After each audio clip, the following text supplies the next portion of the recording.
വേണ്ട, നമുക്ക് തന്നെ സ്വയം റീവൈൻഡ് ചെയ്യുമ്പോൾ ഉണ്ടാകുന്ന ചമ്മലം ആലോചിച്ച് നോക്കി. പക്ഷെ അതിന് വേണുചേട്ടന് അർഹതപ്പെട്ടതായിരുന്നു. അല്ല, ഓരോ അവാർഡുകൾക്ക് അങ്ങനെ പരാതി വേണുചേട്ടൻ ഒരിക്കലുമില്ല. ഡൽഹി പോകുമ്പോഴൊക്കെ അവിടെ ഈ ഭരണതലത്തിലൊക്കെ സ്വാധീനമുള്ള ഒരാൾ ഉണ്ട്, ഒരു സുഹൃത്താണ്, പല സിനിമക്കാരുടെ സുഹൃത്താണ്, പലരുടെ സുഹൃത്താണ്.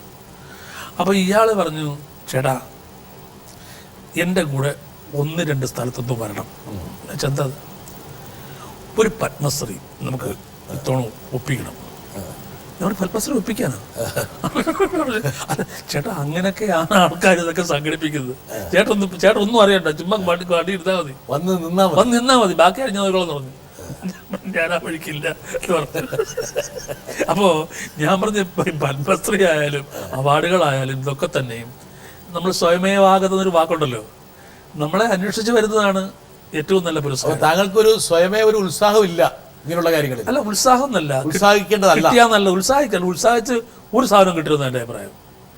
ഒരു സാധനം കിട്ടരുത്, അതിന്റെ സ്വാഭാവികതയിൽ വരണം, സ്വാഭാവികത വരട്ടെ. വേണുവിനെ കുറിച്ച് ഏറ്റവും കൂടുതൽ സ്തുതിവചനങ്ങൾ പറഞ്ഞിട്ടുള്ളത് ഒരുപക്ഷെ ദക്ഷിണേന്ത്യ കണ്ട ഏറ്റവും മികച്ച നടനായ ശിവാജി ഗണേശനാണ്. വേണുവുമൊത്തുള്ള ഒരു ആകാശയാത്രയിൽ ഒരിക്കൽ ഇടയ്ക്ക് നിന്ന് ഒരു ഇന്റർവ്യൂ സ്റ്റോപ്പുള്ള എയർപോർട്ടിൽ വെച്ച് ശിവാജി ഗണേശൻ കടന്നു വരികയും വേണുവിന് അദ്ദേഹത്തെ ചെന്ന് പരിചയപ്പെടണമെന്നുള്ളൊരു വല്ലാത്ത എന്താ പറയുക ഉദ്വേഗപൂർണമായ തിടുക്കമുണ്ടാവുകയും ഫ്ലൈറ്റ് ടേക്ക് ഓഫ് ചെയ്തതിന് ശേഷം ഞാൻ എത്ര നിരുത്സാഹപ്പെടുത്തിയിട്ടും അത് വകവയ്ക്കാതെ വേണു അദ്ദേഹത്തിൻ്റെ അടുത്ത് സ്വയം പരിചയപ്പെടുത്താൻ ശ്രമിക്കുകയും അങ്ങനെ പരിചയപ്പെടുത്തുമ്പോൾ ഞാനൊരു ചെറിയ ആക്ടറാണ്, തിയേറ്ററിൽ നിന്നാണ് വരുന്നത്, സിനിമയിലും അഭിനയിക്കും, എൻ്റെ പേര് അർദ്ധ തമിഴിലും അർദ്ധ മലയാളത്തിലുമായിട്ടാണ് വേണു പറഞ്ഞത്. എൻ്റെ പേര് നെടുമുടി വേണു എന്ന് പറഞ്ഞപ്പോൾ ഈ ശിവാജി ഗണേശന് മാത്രം കഴിയുന്ന മുഖം ഇങ്ങനെ നേരെ പിടിക്കുമ്പോഴും കാതും കണ്ണും വേണമെങ്കിൽ അദ്ദേഹം 90 ഡിഗ്രി ഏത് വശത്തേക്കും ചലിപ്പിക്കും. അങ്ങനെ ആ കണ്ണുകൾ മാത്രം ഇടത്തോട്ട് 90 ഡിഗ്രി ചലിപ്പിച്ച ശേഷം വേണുവിൻ്റെ മുഖത്ത് നോക്കി അല്പം പോലും സൗമ്യമായൊരു പുഞ്ചിരി കൊണ്ട് മുഖത്തിൻ്റെ നിലവിലുള്ള സ്ഥിതത്തെ മാറ്റിമറിക്കാതെ അദ്ദേഹം പറഞ്ഞു, നീ നെടുമുടി വേണു കിടയാതെ, നീ കൊടുമുടി വേണു, ഞാൻ ഉന്നോട ഫാൻ, പോയി സീറ്റിലേക്കാണ്. അതിനേക്കാൾ വലിയൊരു കിരീടം ഒരു അഭിനയ ചക്രവർത്തിയുടെ കയ്യിൽ നിന്ന് ലഭിക്കാനില്ല.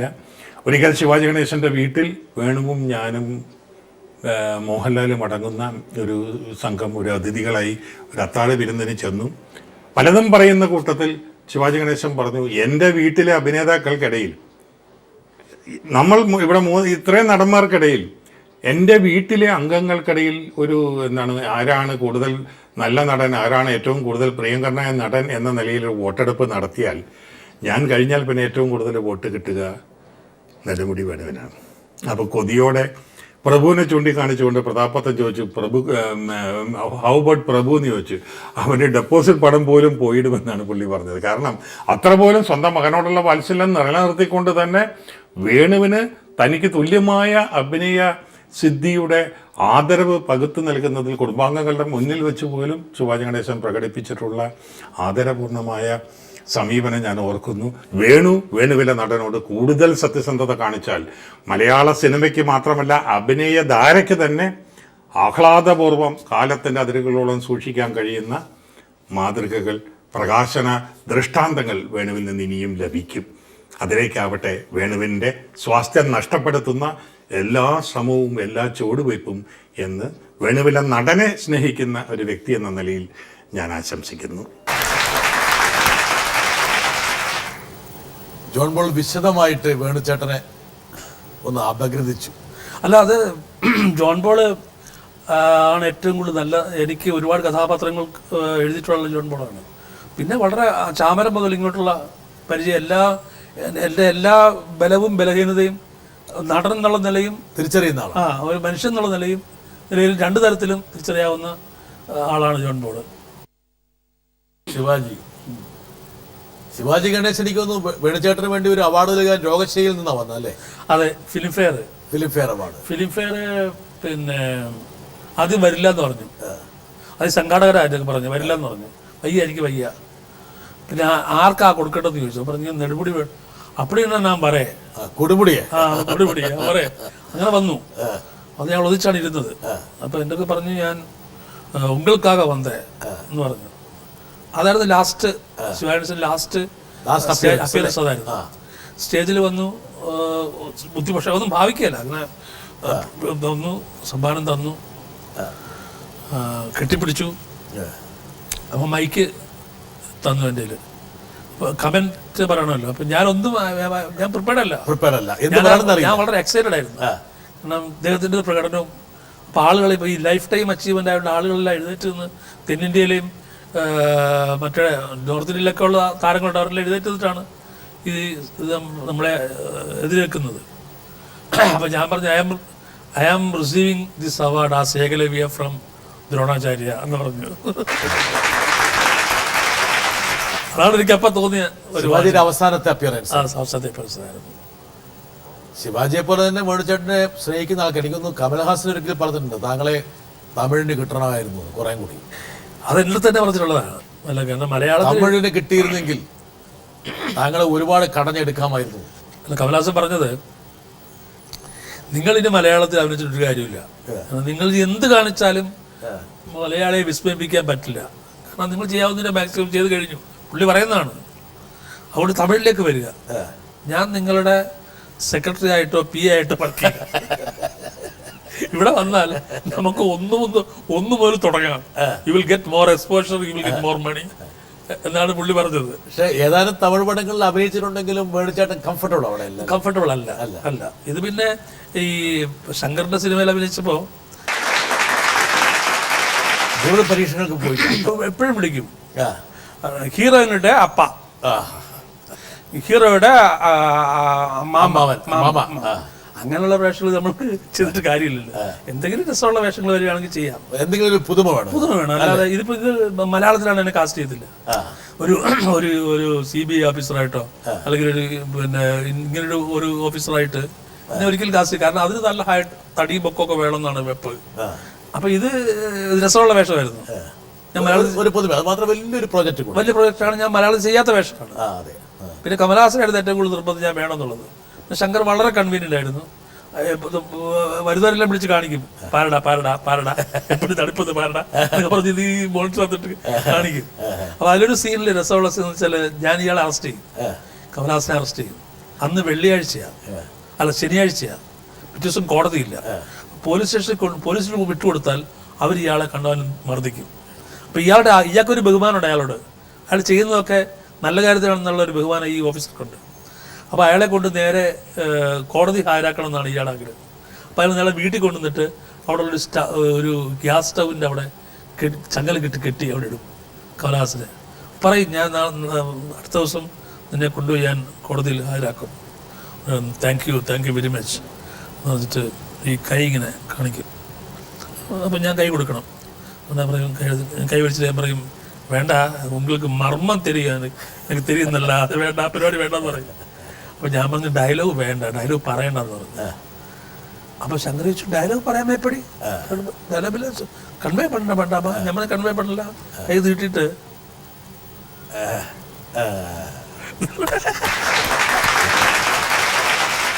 ഈ പറഞ്ഞ പോലെ അവിടെ ക്ലാപ്പ് ചെയ്തവര്. അല്ല, അത് ഞാൻ പറഞ്ഞത്, ഇത് നമ്മൾ ഇവിടെ അപ്പൊ ശങ്കർ ചോദിക്കുന്നത്, എപ്പടി സാർ ഇപ്പടി നാച്ചുറൽ ആക്ട് പണ മുടിയും. ഞാൻ പറഞ്ഞത്, ഇതിന് തമിഴിന് വേണ്ടി പ്രത്യേക നാച്ചുറൽ ആക്ടിങ് ഇല്ല നമുക്ക്. നമ്മളിവിടെ നാട്ടിൽ ചെയ്യുന്നത് തന്നെയാണ് ഇവിടെ ചെയ്യുന്നത്. മലയാളത്തിൽ എത്രയോ പടങ്ങൾ നമ്മൾ ചെയ്യുന്നതല്ല. അപ്പൊ പക്ഷേ ഒരു കാര്യമുള്ളത്, ഈ നായക നടന്മാരുടെ നിര കഴിഞ്ഞാൽ ഉള്ള ഒരു വലിയ ഗ്രൂപ്പുണ്ടല്ലോ, ഇത് മറ്റ് ഭാഷകളിൽ വളരെ കുറവാണ്. പ്രിയദർശനൊക്കെ പറയും, ഹിന്ദിയിലൊക്കെ ചെല്ലുമ്പോഴാണ് നിങ്ങളുടെ വില മനസ്സിലാകുന്നത്. അവിടെ ഹീറോസ് ഉണ്ട് ഒരുപാട് പേര്, പക്ഷേ മറ്റ് കഥാപാത്രങ്ങൾ ചെയ്യാനുള്ള ആളുകൾ വളരെ കുറവാണ്. ടാലന്റ് ആയിട്ടുള്ള ആൾക്കാർ അതിൽ വളരെ കുറവാണ്. ഇവിടെ എനിക്ക് തോന്നുന്നു എല്ലാ കാറ്റഗറിയിലും നമുക്കുണ്ട്, ഒരുപാട് അതുകൊണ്ട് ബാഹുല്യമാണ് യഥാർത്ഥത്തിൽ ഇവിടെ. അതുകൊണ്ട് തന്നെ നമ്മുടെ നടന്മാരെ കുറിച്ചും നടികളെ കുറിച്ചൊക്കെ വലിയ ബഹുമാനമാണ് പുറത്തുള്ള ആളുകൾക്ക്. മലയാള സിനിമയിൽ നിന്ന് വേണുചേട്ടൻ പോകാത്തതിന്റെ ഏറ്റവും പ്രധാനപ്പെട്ട കാര്യം എന്ന് പറയുന്നത്, മലയാളത്തിന്റെ മണ്ണാണ് വേണുചേട്ടന്റെ ഏറ്റവും പ്രധാനമാണ്. ഇവിടുത്തെ ഒബ്സർവേഷൻ തമിഴ് കുറെ എക്സ്ട്രീമാണ്. പക്ഷെ ഈ മിതത്വമൊന്നും അവിടെ പാലിച്ചാൽ പോരാ. കുറേ കൂടി അവിടെ ചെന്നിറങ്ങുമ്പോൾ തന്നെ നമുക്കൊരു മാനേജർ വേണം, ഒരു മേക്കപ്പ് മാൻ വേണം, ഒരു ടച്ചപ്പ് ബോയ് വേണം, മറ്റേ പാരഫന്നിലൊക്കെ വേണം. ഇപ്പൊ ഇതൊന്നും ഇല്ലാതെ തന്നെ നമ്മളെ അറിയാവുന്നവരാണെങ്കിൽ കുഴപ്പമില്ല. ഇപ്പൊ കമൽഹാസന്റെയോ അല്ലെങ്കിൽ ശങ്കറിന്റെയോ അവിടെ പോകുമ്പോഴാ പ്രശ്നമില്ല. ഞാൻ ഒറ്റയ്ക്കാണ് വന്നത്. മറ്റ് സെറ്റുകൾ പ്രശ്നമാണ്. നമ്മളെ വേണ്ടത്ര അറിഞ്ഞുകൂടാത്തവരുടെ പ്രശ്നമാണത്. വേണുചേട്ടന്റെ കരിയറിലെ പ്രധാനപ്പെട്ട പടങ്ങൾ എനിക്കൊന്ന് ഭരതം എനിക്ക് തോന്നുന്നു വലിയൊരു മാറ്റം വേണുചേട്ടനോടുള്ള ആൾക്കാരുടെ സമീപനത്തിൽ തന്നെ ഉണ്ടാക്കി. പക്ഷെ അതിൽ എന്ത് തീക്ഷ്ണമായിട്ടുള്ള ഭാവങ്ങളാണ്. സംഗീതത്തോടുള്ള വേണുചേട്ടൻ്റെ ഒരു സാമീപ്യം അല്ലെങ്കിൽ അതിൻ്റെ ഒരു അടുപ്പം, എനിക്കൊന്ന് ഭരതം മാത്രമല്ല സർഗം എല്ലാ ആ സിനിമകളിലെല്ലാം ആ സംഗീത വാസന അതൊന്ന് പ്രകടിപ്പിക്കുന്നുണ്ട്. പിന്നെ വരുന്നൊരു പടമാണ് ഹിസ് ഹൈനസ് അബ്ദുൽ. അവിടെയും താങ്കളുടെ സംഗീത പശ്ചാത്തലം താങ്കൾക്ക് ഒരു കരുത്താകുന്നുണ്ട്. ഒരു ചെറിയൊരു വിഷയം എനിക്കൊന്ന് ഈ ക്ലസ്റ്ററിലെ ഒരു പടങ്ങളെ പ്രതികരിച്ചുകൊണ്ട് താങ്കൾ വീണ്ടും ദേശീയ പുരസ്കാരത്തിന്റെ നിറവിലേക്ക് പോയി. അവിടെയും സപ്പോർട്ടിങ് ആക്ടർ അങ്ങ് പോകുന്നില്ല. സപ്പോർട്ടിങ് എന്ന് പറഞ്ഞാല് ആരെയാ സപ്പോർട്ട് ചെയ്യുന്നത്? ഹോൾ സിനിമയാണ് സപ്പോർട്ട് ചെയ്യുന്നത്.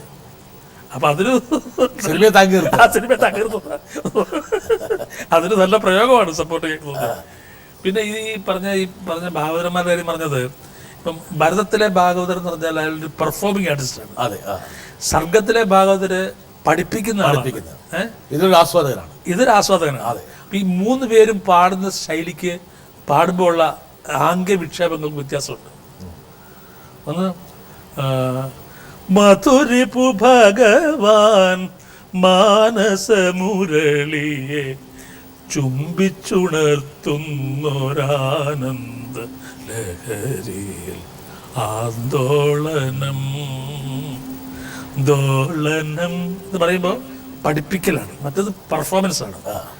കല്ലൂർ രാമനാഥൻ പെർഫോമൻസ് ആണ്, സ്റ്റേജിലെ പെർഫോമൻസ് ആണ്. ഇത് ഈ പറഞ്ഞ പോലെ ആസ്വാദനം താളം പിടിച്ചു കൊടുക്കുകയും അവരെ പ്രോത്സാഹിപ്പിക്കുകയും. അപ്പം ഈ ഒരു സൂക്ഷ്മത്തിലുള്ള വ്യത്യാസം ഈ 3 പാട്ടുകാരിലും ഉണ്ടാവണം. ഇല്ലെങ്കിൽ 3 പാട്ടുകാർ ഒരുപോലെ ഇരിക്കും. അങ്ങനെ ഒരു ബോധം നേരത്തെ തന്നെ തീർച്ചയായിട്ടും ഇതിങ്ങനെയാണ് ഞാൻ ചെയ്യാൻ ഉദ്ദേശിക്കുന്നത്. അതെ, അതങ്ങനെ തന്നെയാണ് ഉദ്ദേശിച്ചില്ലെങ്കിൽ അങ്ങനെ വരുള്ളൂ. ഇപ്പൊ സവിധത്തിലെ മ്യൂസിക് ഡയറക്ടറാണ്. മ്യൂസിക് ഡയറക്ടറാണ്. പുള്ളി കമ്പോസ് ചെയ്യുമ്പോഴും പുള്ളി പാടുന്നതിനും വേറൊരു രീതിയുണ്ട്. അത് വേറൊരു പാട്ടാണ്. അല്ലാതെ എല്ലാവരും ഒരുപോലെ അല്ല പാടുന്നത്. അത് ഒരു ക്യാരക്ടറിനെ സെൻസിബിൾ ആക്കണം. അതുപോലെ അവന്റെ ആവിഷ്കാരത്തിൽ അതിൻ്റെതായ അതിന്റെ ഒരു ചാതുര്യം വേണം. അത് തീർച്ചയായിട്ടും വേണം. ഇല്ലെങ്കിൽ എന്തറിയാമോ, ഇല്ലെങ്കിൽ എന്താ വെച്ചാൽ എല്ലാ പടത്തിലും ഒരുപോലെ ഇരിക്കും. നമ്മൾ മീശ മാറിയതുകൊണ്ടോ മുടി മാറി വെച്ചതുകൊണ്ടോ ഒന്നും ആളുടെ രൂപം മാറുന്നല്ലാതെ പെർഫോമൻസിൽ മാറ്റം ഉണ്ടാവില്ല. എല്ലാത്തിലും ഞാനായിരിക്കും മുമ്പ് നിൽക്കുന്നത്. എൻ്റെ ആഗ്രഹം നെടുമുടി വേണു എന്ന് പറയപ്പെടുന്ന ഒരാള് ആ സിനിമയിൽ ഉണ്ടാവരുത്. കഥാപാത്രം അല്ലാതെ മറ്റയാളെ കാണരുത്. നിത്യജീവ അതാ ഷോട്ട് ശ്രദ്ധിച്ചാല് ഒറ്റ ഷോട്ടാണ്. ക്യാമറ ഇങ്ങനെ ഇരിക്കുക, വളരെ ലെങ്തി ഷോട്ടാണ്. അത് ഈ ആക്ടേഴ്സിനായി വിശ്വാസമുള്ള ഡയറക്ടർക്ക് മാത്രമേ ചെയ്യാൻ പറ്റുള്ളൂ. അങ്ങനെ വിട്ടുതിരിക്കുക, പിന്നെ കട്ട് ചെയ്ത് ഒരു ക്ലോസ് അവിടെ, ഒരു ക്ലോസ് ഇവിടെ, ഒരു സജഷൻ ഷോട്ട്, അങ്ങനെ കട്ട് ചെയ്ത് ഈ ഭാഷ തോരൻ അരിയുന്നത് പോലെ അരിഞ്ഞ് ആ സീൻ എടുക്കേണ്ടത്. പക്ഷെ ഇതിങ്ങനെ വെച്ചിരിക്കുകയാണ്. കാരണം ആക്ടേഴ്സിന്റെ പെർഫോമൻസ് ആണ്. നിങ്ങൾ ചെയ്യുക. എനിക്കൊരു സ്ക്രിപ്റ്റൊക്കെ അവിടെ തന്നെ പൂർത്തിയാക്കിയെന്ന് തോന്നുന്നു. സ്ക്രിപ്റ്റൊക്കെ അതൊക്കെ ഉണ്ട്. ആ പരിപാടിയൊക്കെ ഉണ്ട്. തേന്മാവൻ കൊമ്പ് എന്നുള്ള സിനിമയ്ക്കാണ് ഒരു പൂർണ്ണമായ സ്ക്രിപ്റ്റ് എഴുതിയിരുന്നത്. കണ്ടത് ബൈൻഡൊക്കെ ചെയ്ത്. അപ്പൊ നമ്മള് അടുത്ത സീൻ എന്താ, സ്ക്രിപ്റ്റ് എടുത്ത് കൊടറേ എന്ന് വലിയ അഹങ്കാരത്തോടെ. സ്ക്രിപ്റ്റ് ഇല്ല. അപ്പൊ ഇവിടെ എടുത്തു തരാൻ പറഞ്ഞാൽ കൊടുക്കും. അല്ലാതെ പ്രിയതനെ സംഭവിച്ചിട്ടുണ്ട്. ഇവിടെ വരുമ്പോ അത് തുണ്ടുകടലാസുകൾ മാത്രമേ. അതെ, അത് ശരിയാണ്. ഈ ചിത്രത്തിന്റെ അവിഭാജ്യ ഘടകമായിരുന്ന മറ്റൊരു കഥാപാത്രം. Hi Venu uncle. നമ്മൾ ഒരുപാട് പടങ്ങൾ അഭിനയിച്ചിട്ടുണ്ട്. ബട്ട് എപ്പോഴും എല്ലാവരും പറയും ചിത്രമാണ് നമ്മൾ തമ്മിൽ നല്ല ഒരു കെമിസ്ട്രിയും കൂടെ. ശരിക്കും ഒരു അങ്കിളും ഒരു നീസിൻ്റെ റിലേഷൻഷിപ്പ് ആ പടത്തിൽ നന്നായിട്ട് പ്രിയൻ അത് നന്നായിട്ട് ചെയ്തിട്ടുണ്ട്. ആൻഡ് അതുപോലെ തന്നെ അങ്കിൾക്കും അത് സെയിം സീനാണ് ഓർമ്മയ്ക്ക് വരും. അത് ആ സ്റ്റെയറിൽ മുകളിൽ കയറുമ്പോൾ സാരി വലിച്ചിട്ട് ആ സീൻ അത് നമ്മൾ ഒറ്റ ടേക്കിലല്ലേ ചെയ്തത്, ഒരു റിഹേഴ്സൽ ഇല്ലാത്ത. ഇന്ത്യയിൽ one of the best actor എന്ന് പറയുമ്പോൾ വേണു അങ്കിളോட പേരും അതിലുണ്ട്. And I acted with you. So അതിൻ്റെ പ്രിവിലേജും ഓണറും എനിക്ക് എപ്പോഴും ഉണ്ടാവും. So thumbs up uncle. മറ്റൊരു പ്രധാനപ്പെട്ട ചിത്രം, എനിക്കൊന്ന് ഇത് വേണുചേട്ടൻ്റെ എല്ലാ ഭാവങ്ങളും വന്നതാണ്. അതിനകത്ത് നർമ്മമുണ്ട്, ക്രോധമുണ്ട്, ദേഷ്യമുണ്ട്, കുശുമ്പൊക്കെ നന്നായിട്ട് വന്ന ലാലുമായിട്ടൊരു കോമ്പിനേഷൻ. 80-കൾ തുടങ്ങിയതാണല്ലേ? അതെ. അത് ഓരോ സിനിമ കഴിയുന്തോറും അതിനെ വീണ്ടും തേച്ച് മേച്ച് കുറച്ചും കൂടി തിളക്കി. എന്താണ് ആ കെമിസ്ട്രി? അത് പിന്നെ ഒരു ഒരു മനസ്സുകൊണ്ടുള്ള ബന്ധം, പിന്നെ എന്താ വെച്ചാൽ പരസ്പരം ഒരു ഒരു ഒരു റെസ്പെക്റ്റ് വേണം. അപ്പുറത്ത് നിൽക്കുന്ന ആൾ ഇപ്പുറത്ത് നിൽക്കുന്ന ആൾ തമ്മിലൊരു ഒരു ബഹുമാനം വേണം. അതുണ്ട്. അതിലെനിക്ക് ലാലിനോട് ഇഷ്ടവും ബഹുമാനവും ഉണ്ട്, തിരിച്ചുമുണ്ട് അത് തന്നെ. അപ്പോൾ ആ നിലയ്ക്ക് തന്നെയല്ല, ഈ കോമ്പിനേഷൻ ആളുകൾ പ്രതീക്ഷിക്കുന്നതാണെന്ന് നമുക്ക് അറിയുകയും ചെയ്യാം. നിങ്ങൾ തമ്മിലുള്ള കോമ്പിനേഷൻ കോമ്പിനേഷൻ ആ സിനിമയുടെ ഏറ്റവും പ്രധാനപ്പെട്ട മർമ്മോദായിരിക്കും. അപ്പം ആ നിലയ്ക്ക് വളരെ ഫ്രീ ആയിട്ട് ഇടപെടാൻ പറ്റുന്ന ഒരാളാണ്, ഒരു ആക്ടറാണ് ലാല്. ജഗതി ചേട്ടത് നേരത്തെ നിങ്ങൾ സംസാരിക്കും, നമുക്ക് ഇവനെ എങ്ങനെയൊന്ന് പിടിച്ചാലോ എന്നുള്ള. അല്ല, അതൊക്കെ അതെന്തായാലും ഉണ്ടാവുമല്ലോ, അതെന്തായാലും ഉണ്ടാവും. അത് കാരണം അങ്ങനെ ഡിസ്കഷൻ എന്തായാലും വേണം. ഞാൻ ഇന്നത് പറയുമ്പോൾ ഇന്ന ചെയ്യുമ്പോൾ നീ ഇന്ന് ചെയ്താൽ കൊള്ളാം, അത് അങ്ങനെ ഒരു പരസ്പരം ഒരു ധാരണ ഉണ്ട്. ആ ഒരു ഫ്രീഡം കൊണ്ട് മേടിച്ചേട്ടൻ തീർച്ചയായിട്ടും ഉണ്ട്, തീർച്ചയായും. അത് എല്ലാവരുമായിട്ടുണ്ട് കേട്ടോ. അത് ലാലുമായിട്ട് മാത്രമല്ല, എല്ലാവരുമായിട്ടുണ്ട്. ഇനി അപ്പുറത്ത് നിൽക്കുന്ന ആള് പുതിയ ആൾക്കാരൊക്കെ ആണെങ്കിൽ നമ്മൾ ക്ഷമാപൂർവ്വം അവിടെ നിന്ന് അയാളെ കൂടെ ഒന്ന് ലിഫ്റ്റ് ചെയ്ത് ഒരു ലെവലിൽ എത്തിക്കാൻ ശ്രമിക്കും. അതൊരു ഒരു പരിധിവരെ സ്വാർത്ഥതയുണ്ട്. കാരണം അവിടെ നിൽക്കുന്ന ആൾ നന്നായാലും നമുക്ക് നന്നാൻ പറ്റുള്ളൂ. അപ്പൊ സ്വാർത്ഥത ഉണ്ടായിരുന്നു. മണിയമ്പിള്ള പറഞ്ഞ ചില സമയത്ത് നമുക്ക് അഭിനയം പുള്ളി പഠിപ്പിച്ചു തരും. അല്ല, പഠിപ്പിക്കലല്ല അത് ഒരു അഭിപ്രായം. ഞാൻ പുതിയതായിട്ട് പയ്യനെ അഭിനയിക്കാൻ വരികയാണെങ്കിൽ, അല്ലെങ്കിൽ പെണ്ണ് അഭിനയിക്കാൻ വരുമ്പോൾ, ഇങ്ങനെയൊക്കെ പഴയ ആൾക്കാരാണ്, എങ്ങനെയാണ് ഇങ്ങനെ കൂടെ എന്നൊക്കെ പറഞ്ഞാൽ നമ്മൾ ആദ്യം അവന്റെ തോളിൽ കൈയിടും. കൈയിട്ട് എന്തൊക്കെയുണ്ട് വിശേഷം കൂടെ ആക്കും. നമ്മൾ അവൻ്റെ ഒരാളാക്കും. ആക്കി അവന് ഭയമോ പേടിയോ കൊണ്ടൊക്കെ മാറ്റിട്ട് സാറിന് നമ്മളൊക്കെ ചെയ്ത പോലെ കാര്യമല്ലയോ, എത്ര വലിയ കാര്യം, ചുമ്മാ നെഞ്ചത്തൊരു കല്ലിരിപ്പുണ്ടല്ലയോ ഉണ്ട്, അത് ആദ്യം എടുക്കുക, ഒരൊറ്റ ഏറിയ പുറത്തോട്ട് എന്നിട്ട് ശ്വാസം അതങ്ങ് വിടുക, അങ്ങ് ഫ്രീ ആകുക. എല്ലാവരും നമുക്ക് വേണ്ടപ്പെട്ട ആൾക്കാരാണ്. ഇങ്ങനെ പറഞ്ഞ് അവരെ കൂടെ നമ്മുടെ കൂട്ടത്തിൽ കൂട്ടി നമ്മൾ ചെയ്യാറുണ്ട്. അവരങ്ങനെ ആയില്ലേ നമ്മൾ പൊളിഞ്ഞു പോകും. അല്ല നമ്മൾ പൊളിഞ്ഞു പോകും. അവരുടെ ശ്വാസമാണ് നമ്മുടെ മുകളിൽ. തീർച്ചയായിട്ടും. വേണുചേട്ടാ, ഒരുപാട് സിനിമകളിൽ നിങ്ങൾ ഒരുമിച്ചുണ്ടായിരുന്നു.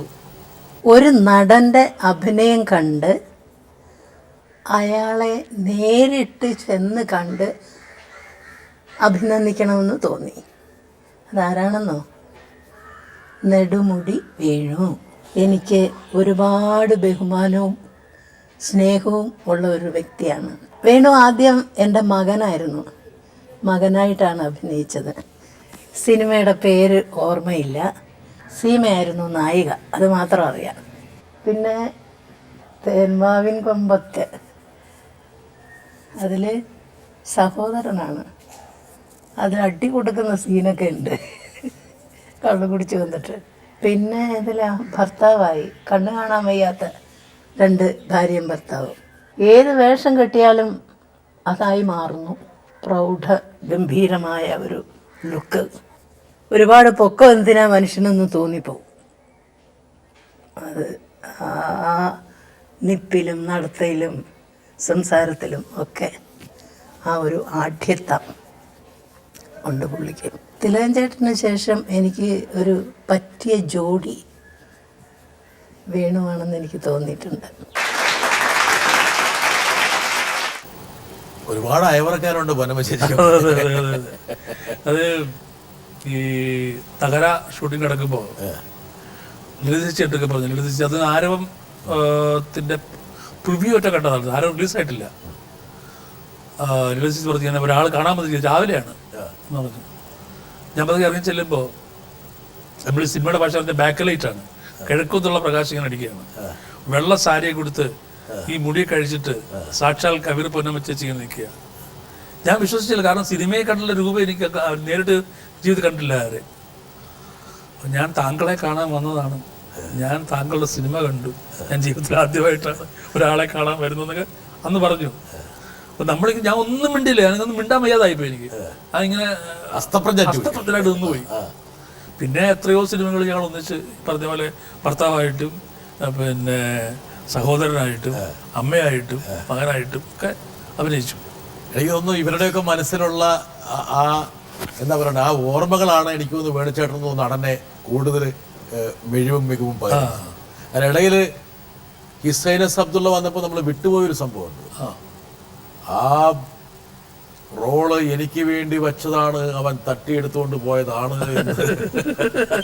അല്ല അത് തിലകൻ ചേട്ടൻ അതെ, അത് ഒരു കാര്യമില്ല എന്നുള്ളത് കുഞ്ഞുങ്ങൾക്ക് പോലും അറിയാം. അനാവശ്യ വിവാദമായിരുന്നു. പിന്നെ അനാവശ്യം, കാരണം വെച്ചാൽ അതെ, അത് പിന്നെ ഈ ഒന്നാമത് അനാരോഗ്യം, പിന്നെ അവസരങ്ങൾ കുറഞ്ഞു, അതെ, പിന്നെ വല്ലാത്തൊരു മുൻചുണ്ടി രോഷം, അനാരോഗ്യമാണ് പ്രധാന കാരണം. അപ്പൊ ഈ പിന്നെ സാങ്കല്പിക ശത്രുത അങ്ങനെ സ്വഭാവമുണ്ട്. രാത്രി കിടന്നുറങ്ങുമ്പോൾ ടോർച്ച് എടുത്തിട്ട് ആരാത് പിന്നെ ടോർച്ച് വെച്ചു. അപ്പൊ എല്ലാവരും തന്നെ ആക്രമിക്കാൻ വേണ്ടിട്ട് അങ്ങനെ തോന്നലുണ്ടാവാം. പിന്നെ നമ്മുടെ കൂട്ടത്തിൽപ്പെട്ട ആൾക്കാരുണ്ട്, കേറ്റാൻ ജഗതിയെ കേറ്റ ആൾക്കാരാ. എന്തൊക്കെ ഒന്ന് പറയും, ഞാൻ നല്ലോണം കയറ്റി കൊടുത്തിട്ടുണ്ട് കേട്ടോ പറഞ്ഞിട്ടെന്ന് പറയും. ഇത് എന്ത് പറഞ്ഞാലും പുള്ളി ഓഹോ അങ്ങനെ പറഞ്ഞോ, കാത്തിരിക്കുകയാണ്. അങ്ങനെ പിന്നെ ഈ ദൈവം തമ്പുരാന്റെ കളിയുണ്ട്, രണ്ടുപേരെ വെക്കും എപ്പോഴും, മമ്മൂട്ടി മോഹൻലാല്, സത്യം പ്രേംനസീർ, യേശുദാസ് ജയചന്ദ്രൻ, EMS കരുണാകരൻ, ഇങ്ങനെ എവിടെ നോക്കിയാലും രണ്ടുപേരെ ഇങ്ങനെ പുള്ളി ഇങ്ങനെ വെക്കും. അതുപോലെ മൂപ്പർ നോക്കുമ്പോ നിങ്ങൾ പിന്നെ അവിടെ ഒരു ജാതിയും കൊടുത്തു, മതവും എല്ലാം കൊടുത്തു. തിരുവനന്തപുരം കേന്ദ്രീകരിച്ചുള്ള നായർ ലോബിയുടെ വക്താവ്. ഞാനൊരു സിനിമ ചെയ്തപ്പോ, പൂരം സിനിമ ചെയ്തപ്പോ അല്ല സെൻട്രൽ ക്യാരക്ടർ ചെയ്തത് തിലകൻ. പിന്നെ അബ്ദുള്ളക്ക് ശേഷം എത്രയോ സിനിമകൾ ഞങ്ങൾ ചെയ്തു, എത്രയോ സിനിമകൾ ചെയ്തു. വേണുചേട്ടന്റെ ആദ്യത്തെ സംവിധാന സബരി അതാണല്ലോ. അതാണ്. ഒരുപക്ഷെ പല നടന്മാരിലേക്ക് നമ്മൾ കടന്നു വന്നു, പക്ഷെ വരണ്ട മറ്റൊരു വേണുചേട്ടന്റെ പിന്നെ എന്താ പറയണ്ടേ, ശ്വാസത്തിലെ ആ തടസ്സവും ആ കുറുകലും ഒരു കപക്കെട്ട്. അതെ, നേരത്തെ ഇന്ത്യന്റെ കാര്യം പറഞ്ഞ പോലെയാ. ഇങ്ങനത്തെ വേഷത്തിൽ സാറിക്ക് എന്നെ കൺസിഡർ ചെയ്യത്തില്ല, അങ്ങനെ നമ്മുടെ താരിപ്പനുസരിച്ച് അങ്ങനെയാണ്. ഇപ്പൊ രാജൻ പി ദേവിനെയോ അല്ലെങ്കിൽ ജഗദീഷ് ശ്രീകുമാറിനെയോ ഒക്കെ വേണമെങ്കിൽ അങ്ങനെ ആലോചിക്കാം. പക്ഷെ എനിക്ക് ഭയങ്കര രസമായിട്ട് തോന്നിയൊരു, എനിക്ക് മാത്രമല്ല കണ്ടവർക്കും തോന്നിയൊരു വേഷമാണ് ഈ ഗണപരാശ. രസമായിട്ട് ചെയ്യാൻ അതിന് ഏറ്റവും സംഭവം നിങ്ങളുടെ ആ ശ്വാസം വലിയും ആ കപക്കെട്ടും, അതൊക്കെ ഒറിജിനൽ കപക്കെട്ട് പോലെ. അതിനുവേണ്ടി വല്ല പനിയും പിടിപ്പിച്ചോ? ഡെമ്പിങ്ങിലുള്ള ചില ഏർപ്പാടുകളാണ്. പക്ഷെ അതൊക്കെ വളരെ സ്വാഭാവികമായിട്ട് അങ്ങനെയുള്ള കഥാപാത്രങ്ങൾ നമ്മുടെ നാട്ടിൻപുറത്തുണ്ട്. മട്ടാഞ്ചേരിയിലാണ് ഷൂട്ടിങ്. അവിടുത്തെ ആൾക്കാരെന്നെ പറഞ്ഞു ഞങ്ങൾക്ക് നല്ല സുപരിചിതമാണ് ഇങ്ങനെ കഥാപാത്രം. കോൺട്രാസ്റ്റ് ആയിരുന്നു മമ്മൂട്ടിയും വേണുചേട്ടൻ. അതെ, അദ്ദേഹത്തിന്റെ ഒരു വേറൊരു തരത്തിലുള്ള ഒരു ആകാരവും അതേ രൂപത്തിൽ. ആ കംഫർട്ട് മമ്മൂട്ടിയായിട്ടുണ്ടോ? തീർച്ചയായിട്ടും ഉണ്ട്. കാരണം പിന്നെ ഒന്നാമത് ഞങ്ങൾ നല്ല കുട്ടിക്കാലം മുതലേ, സിനിമയിൽ വന്ന കാലം മുതലേ ഞങ്ങൾ ഒന്നിച്ചാണ് താമസം മദ്രാസില്. അപ്പം അന്നുള്ള ഏറ്റവും വലിയ സങ്കടം, മമ്മൂട്ടിയുടെ സങ്കടം എന്താ വെച്ചാൽ എന്നെ നല്ല സിനിമകൾക്കൊന്നും വിളിക്കുന്നില്ല ആരും, എന്നെ വിളിക്കുന്നില്ല. അപ്പം അന്ന് ഞാൻ പറഞ്ഞിട്ടുണ്ടെന്ന് കാര്യം വെച്ചാൽ, ഈ ഒരു നടന് വേണ്ട ഏറ്റവും വലിയ സൗഭാഗ്യം ആകാരം, ശബ്ദം, പിന്നെ അഭിനയിക്കാനുള്ള വാസന, ഓഫ് കോഴ്സ് അത് വേണം. പിന്നെ ഈ ചുറ്റുപാടുകളെ തിരിച്ചറിയാനുള്ളൊരു മിടുക്ക്, ഇതെല്ലാം ദൈവം സഹായിച്ച താങ്കൾക്കുണ്ട്. അതുകൊണ്ട് ഒരു കാരണവശാലും മനസ്സ് തളരേണ്ട കാര്യമില്ല. That will come to you. ഒരു ദിവസം വരും ഉറപ്പായിട്ടും. ഞാൻ അടിച്ചുറപ്പിച്ച് പറഞ്ഞില്ല. ഇതേതാണ് പടം? ഞങ്ങളുടെ ഉദ്യോഗ താമസിക്കുന്ന കാലത്തെ പടമാണ്. അപൂർവമായ പടങ്ങൾ. അപൂർവ പടങ്ങളുണ്ട്. ഇത് ആരാ, ഏത് വിദ്വാരം എടുത്തത്? എടുത്താരാന്ന് എനിക്ക് ഓർമ്മയില്ല. അന്ന് മീശയൊന്നും മേടിച്ചാൽ എടുത്ത് കളഞ്ഞു. അത് മീശ എടുത്തും മീശ വെച്ചും താടി വെച്ചും താടി ഇല്ലാതെ നമ്മുടെ പല പരീക്ഷകളും ഇതിന്റെ മുകളിൽ. അതെ, മാപ്പട ഒരു മോഹലേ ഉള്ളൂ. അങ്ങനെ പല വേഷങ്ങളും ചെയ്തു നോക്കിയിട്ടുണ്ട്. അച്ഛനും മകനും ഒപ്പം. മേടിച്ചേട്ടാ, ഇത് പറഞ്ഞ പോലെ തലമുറകളിലേക്ക് താങ്കൾ ഇങ്ങനെ പടർന്നു പോവുകയാണ്. നമ്മൾ അതിനെപ്പറ്റി കോൺഷ്യസ് ആകുമ്പോഴാണ് പ്രശ്നം. അവിടെ വിളിച്ച് പറഞ്ഞു, പിന്നെ ദുൽഖറുമായിട്ട് അഭിനയിച്ച ദിവസം ഞാൻ പറഞ്ഞു, ഞാനിന്ന് സുവർണലിപികളിൽ എൻ്റെ ഡയറിക്കകത്ത് എഴുതി വെച്ചിട്ടുണ്ട് എന്ന് പറഞ്ഞു. അതൊരു വലിയ അനുഭവമായിരുന്നു. അല്ല, ദുൽഖർ അഭിനയിക്കുന്നതും ആ സിനിമയിലെ കഥാപാത്രവും ഒക്കെ വളരെ രസമുള്ളതായിരുന്നു. അതുപോലെ ശ്രീനിവാസന്റെ മകനും പിന്നെ ബാലങ്കേ നായരുടെ മകനും, കൊട്ടാരച്ചേട്ടൻ്റെ മകനും, ഭരത് ഗോപിച്ചേട്ടൻ്റെ മകനും, ഇങ്ങനെ ഇങ്ങനെ ഇങ്ങനെ ഒരുപാട് തലമുറകളുമായിട്ട് കരമനച്ചേട്ടനും മകനും സൂര്യകരമനയും ഇങ്ങനെ രസമുള്ള എന്താ പറയുക, ഒരു സൗഭാഗ്യമാണ്. അതെ, എന്ന് തന്നെ വിചാരിക്കണം. ചേട്ടാ, അതായത് അച്ഛൻ്റെയും മകന്റെ ഒപ്പം അഭിനയിക്കുന്നു. ഈ രണ്ടുപേരെ മനസ്സിലാക്കിയ ഒരാളാണ്. അതായത് ഇതിന്റെ ഒരു ജീനാണല്ലോ അവിടെ കിടന്ന് കളിക്കുന്നത്. അതെ, അതിന്റെ ഒരു വ്യത്യാസം, അതൊന്ന് നോക്കുമ്പോൾ ഉണ്ടാകുന്ന ഒരു പ്രത്യേകത. ഒരാളെ ഞാൻ കൊണ്ടുവരാം. 4 പതിറ്റാണ്ടുകൾക്ക് മുമ്പാണ് നെടുമുടി വേണുവിനെ ഞാൻ കണ്ടുമുട്ടുന്നത്. അന്ന് തൊട്ട് ഇന്നോളം ഞങ്ങൾ നല്ല സുഹൃത്തുക്കളാണ്.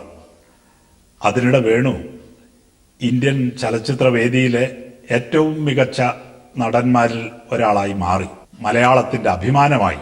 കലയെക്കുറിച്ചും സംസ്കാരത്തെക്കുറിച്ചും സാഹിത്യത്തെക്കുറിച്ചുമൊക്കെ അഗാധമായ ആരോഗ്യകരമായ ധാരണകളുള്ള ഒരു വ്യക്തിയാണ് നെടുമുടി വേണു. മലയാള സാഹിത്യം ഐച്ഛികമായെടുത്ത് ബിരുദം നേടിയ ഒരു വിദ്യാർത്ഥി എന്ന നിലയിൽ വേണുവിനോട് ഒരു കാര്യമാണ് ഈ സന്ദർഭത്തിൽ എനിക്ക് ചോദിക്കാനുള്ളത്. CV രാമൻപിള്ളയുടെ കഥാപാത്രങ്ങളിൽ ഒരാളെ അവതരിപ്പിക്കാൻ അവസരം ലഭിച്ചാൽ ആരെയായിരിക്കും വേണു തിരഞ്ഞെടുക്കുക? അതിൻ്റെ പിന്നിലെ ചേതോവികാരം എന്തായിരിക്കും? ചുള്ളിക്കാട്. അതായത് പെട്ടെന്ന് പറയാൻ പറ്റുന്നൊരു ഉത്തരവല്ല അത്. കാരണം CV കൂടെ ഒന്നുകൂടെ ഒന്ന് യാത്ര ചെയ്താലേ അത് പറയാൻ പറ്റുള്ളൂ. അങ്ങനെ ഒരു പെർസ്പെക്റ്റീവിൽ ഞാൻ CV വായിച്ചിട്ടില്ല. CV വായനക്കാരെന്നുള്ളതല്ലാതെ ഈ പറഞ്ഞ പോലെ കഥാപാത്രത്തിന്റെ മനസ്സിലൂടെ പോയിട്ടില്ല. ബാലൻ ചുള്ളിക്കാടന് ഞാൻ പത്രക്കാരനായിരിക്കുമ്പോൾ ഇവിടെ ഒരു സാഹിത്യ പരിഷത്ത് സമ്മേളനം ഉണ്ടായിരുന്നു. റിപ്പോർട്ട് ചെയ്യാൻ വന്നതാണ്. അപ്പൊ അന്ന് നമ്മൾ ഈ പറഞ്ഞ പോലെ കാണാൻ കുതിച്ച് ഒരുപാട് സാഹിത്യകാരന്മാർ നേരിട്ട് കാണുക, പ്രഭാഷണങ്ങൾ കേൾക്കുക, അതേപ്പറ്റി എഴുതുക ഒക്കെ ആണല്ലോ. അപ്പൊ അക്കൂട്ടത്തിൽ പുതിയ തലമുറയും പഴയ തലമുറയും തമ്മിലൊരു സംവാദം ഉണ്ടായിരുന്നു. ഉറൂബ് ആണ് അതിൻ്റെ അധ്യക്ഷൻ. പ്രശ്നം അവതരിപ്പിക്കുന്നത് M. അച്യുതൻ. ഇപ്പുറത്ത് പുതിയ തലമുറ കാലിൽ കാറ്റി വെച്ച് കുറച്ച് പിള്ളേർ ബീഡിയൊക്കെ വലിച്ച് സ്റ്റേജിൽ. അപ്പൊ എനിക്ക് തോന്നി ഇതിന് ഈ കാർന്നമാരുടെ മുമ്പിലേക്ക് ഇരുന്ന് കാണിക്കണോ എന്ന് തോന്നി എനിക്ക്. അത് കഴിഞ്ഞ് M. അച്യുതൻ മാസ്റ്റർ ചോദിച്ചു, എന്താണ് നിങ്ങളുടെ പ്രശ്നം? നിങ്ങൾക്ക് കടലാസില്ലേ, പേനയില്ലേ, പബ്ലിഷ് ചെയ്യാൻ പത്രങ്ങളില്ലേ, പിന്നെ എന്താണ് നിങ്ങൾക്ക് യുവതലമുറ നേരിടുന്ന പ്രശ്നം എന്താണ് ചോദിച്ചു. അപ്പൊ നമ്മൾ ഈ തലമുറയെ കാത്തിരിക്കുകയാണ്, ഇവരെന്താണ് പറയാൻ പോകുന്നത്. അപ്പോൾ ഓരോരുത്തർ വന്നിട്ട് വീഡിയോ കളിച്ചിട്ട് ചവിട്ടിയൊക്കെ എടുത്തിട്ട് എനിക്ക് ദുഃഖമാണ്, അതാണ് എനിക്ക് പറയാനുള്ളത്, അത് പോയി. ഇങ്ങനെ വന്ന് ഫ്രോഡുകൾ മുഴുവൻ. അങ്ങനെ ഇരിക്കുമ്പോൾ ഒരു ചെറുപ്പക്കാരൻ വന്നിട്ട് എന്ന് പറഞ്ഞു, എൻ്റെ ചിന്തകൾ എനിക്ക് കവിതകളാക്കാൻ പറ്റുന്നില്ല, വാക്കുകളാക്കാൻ പറ്റുന്നില്ല, അതാണ് എൻ്റെ ദുഃഖം. പിന്നെ എൻ്റെ കവിതകൾ ഒരു പത്രാധിപരുടെയും തിരുത്തോടു കൂടി ഒരു മാസികയും പബ്ലിഷ് ചെയ്യണ്ട, പരസ്യപ്പെടുത്തണ്ട. മഹത്തായ ഒരു കവിതയും അങ്ങനെയല്ല ലോകം പറഞ്ഞിട്ടുള്ളത്. അത് കാതോരം പകർന്നാണ്. എൻ്റെ കവിത സത്യമാണെങ്കിൽ ഞാൻ മണ്ണിൽ കുഴിച്ചിട്ടാൽ അത് തീച്ചറുക മുളച്ച് കിളുത്തു വരും നാളെ എന്ന് പറഞ്ഞു. അപ്പൊ എനിക്ക് ഇവരെ പിടിച്ചു. ഞാൻ പോയി പിടിച്ചു. എന്താ പേര്? എൻ്റെ പേര് ബാലൻ. അത് എൻ്റെ പേര് വേണു എന്നാണ്. എനിക്കറിയാം, ഞാൻ ഒഴവക്കടമ്പ പല പ്രാവശ്യം കണ്ടിട്ടുണ്ട്. ഇങ്ങനൊന്നല്ല ബാലൻ. ഒരു ഭയമില്ല, ഇന്ദ്രനെയും ചന്ദ്രനെയും ഭയമില്ലാത്ത, കാലച്ചെരുപ്പില്ല, ഒരു ഒറ്റമുണ്ട് ഷർട്ടും മാത്രമേ ഉള്ളൂ, സഞ്ചി പോലും ഇല്ല. അവിടുന്ന് ഞാൻ വിളിച്ച് ഹോട്ടലിൽ കൊണ്ടുപോയി ഈ മുണ്ടും ഷർട്ടൊക്കെ ഞാൻ തന്നെ കഴുകിയിട്ട് ഉണക്കി കട്ടിലടിച്ച് മടക്കി വെച്ച് അങ്ങനെ 3-4 ദിവസം എന്നോട് താമസം. പിന്നെ തിരുവനന്തപുരം വീട്ടിൽ വരും. അങ്ങനെ ആണ് ബാലനായിട്ടുള്ള ബന്ധം. ഒരു കാലത്ത് ഈ പറഞ്ഞ പോലെ ചങ്ങമ്പഴയ്ക്ക് ശേഷം മലയാള കവിതാ ലോകത്ത് ഇത്രയും ബാലന്റെ കവിതകളൊക്കെ വേണുചേട്ടൻ കാണാതെ പഠിച്ചിട്ടില്ല. പക്ഷെ അത് ചൊല്ലുന്ന ഒരു ശീലം ഉണ്ടായിരുന്നു. അയാളെ കൊണ്ട് ചൊല്ലിക്കുന്ന അയാൾ ചൊല്ലുമ്പോഴുള്ള ശക്തി വേറെ കിട്ടത്തില്ല. ജോസഫ് സംഗീതത്തെ വലിയ പ്രാവീണ്യമൊന്നും ഇല്ലെങ്കിലും അയാൾ പറയുമ്പോഴുള്ള ഭാവം ഇവിടുന്ന് വരുന്ന ശബ്ദം ഒരു ഭാവം വരും. ആ ഭാവം നമുക്ക് വായിച്ചാൽ കിട്ടത്തില്ല. വേണുചേട്ടൻ തുടങ്ങിയത് നാടകത്തിലാണ്. സിനിമയ്ക്ക് ഒരുമാതിരി പളവിളക്കങ്ങളൊക്കെ ഉണ്ട്. വേണുചേട്ടൻ തന്നെ പല സ്ഥലത്തും പറഞ്ഞതായിട്ട് ഞാൻ കേട്ടിട്ടുണ്ട്, നാടകമാണ് സത്യം. സിനിമ വിട്ട് നാടകത്തിലേക്ക് പോകും. സിനിമ വിട്ട് നാടകത്തിലേക്ക് പോകാൻ പറ്റത്തില്ല. ഇപ്പോൾ ഉള്ള പ്രശ്നം എന്ന് വെച്ചാൽ നാടകത്തെ കുറിച്ച് അവഗണിച്ചതൊന്നുമില്ല. ഞങ്ങളിപ്പോഴും ചെയ്തു. ഇപ്പോൾ ഒരു 2-3 വർഷം മുമ്പ് പിന്നെ ചെയ്തു കടമ്പ ചെയ്തു. കടമ്പ ചെയ്യാൻ അന്നത്തെ പ്രായമല്ല ഇപ്പം. ഒരുപാട് എനർജി വേണം. പക്ഷെ എന്തോ ദൈവാധീനം കൊണ്ട് അത് അത്ഭുതപ്പെടുന്ന കാര്യമാണ്.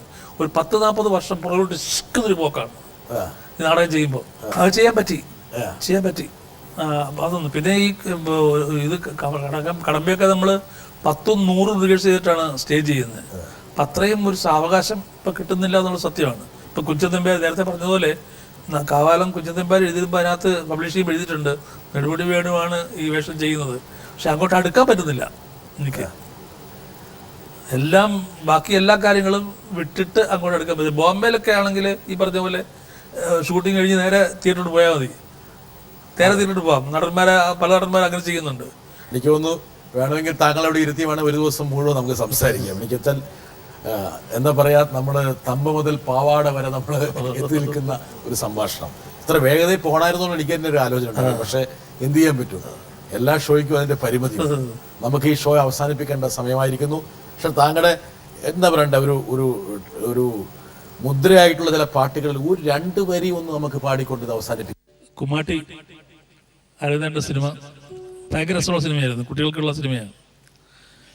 ഒരു കാലത്തിന്റെ ഒരുപാട് നല്ല പാട്ടുകളുണ്ട്, അതിലൊന്നാണിത്. ഓടിയോടിക്കളി ആനന്ദ കുട്ടികളോ இந்த തകൃത മുല്ലൈ, ഓടിയോടിക്കളി ആനന്ദ കുട്ടികളോ இந்த തകൃത മുല്ലൈ, ഒന്നാം കോട്ടയ്ക്ക് കാവലാൻ ഉറുമ്പുറുമ്പോ இந்த ഒന്നാം കോട്ടയ്ക്ക് കാവലാൻ ഉറുമ്പുറുമ്പോ இந்த പുന്നാര കോട്ട വിഴുങ്ങിയ കൂനുറുമ്പോ இந்த ഒന്നാം കോട്ടയ്ക്ക് കാവലിരുന്നിട്ട് പുന്നാര കോട്ട വിഴുങ്ങി കൂനുറുമ്പോ இந்த ഓടിയോടിക്കളി ആനന്ദ കുട്ടികളോ இந்த ഓടിയോടിക്കളി ആനന്ദ കുട്ടികളോ இந்த അമ്പിളി വളയത്തെ തൂങ്ങിന തൂങ്ങുറുമ്പോ இந்த അമ്പിളി വളയത്തെ തൂങ്ങിന തൂങ്ങുറുമ്പോ இந்த സൂര്യനെ ഊതിക്കെടുത്തണ കാറ്റുറുമ്പോ இந்த സൂര്യനെ ഊതിക്കെടുത്തണ കാറ്റുറുമ്പോ இந்த അമ്പിളി വളയത്തെ തൂങ്ങിക്കെട്ടന്നിട്ട് സൂര്യനെ ഊതിക്കെടുത്തണ കാറ്റുറുമ്പോ இந்த ഓടിയോടിക്കളി ഓടിയോടിക്കളി ഓടിയോടിക്കളി ആനന്ദ കുട്ടികളോ இந்த തകൃത മുല്ലൈ, ഓടിയോടിക്കളി இந்த കുട്ടികളോ இந்த തകൃത മുല്ലൈ, തകൃത മുല്ലൈ, തകൃത മുല്ലൈ, തകൃത മുല്ലൈ.